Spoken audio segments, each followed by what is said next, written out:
Hi, welcome back on Do It Yourself channel. Today I'm gonna show you how to format your SD card into the Samsung Galaxy A50. To this operation, go to the settings here, search for the device care here, go to the storage here, click on the three dots here, storage settings.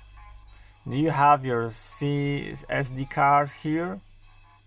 Click on it and you can format SD card now.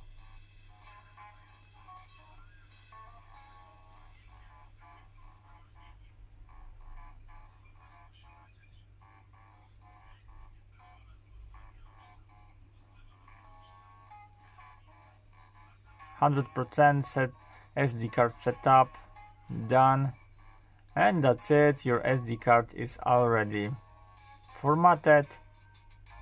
So I hope the video is helpful for you. If yes, you can thumbs up, leave comment, leave subscribe, and see you by next video. Hey.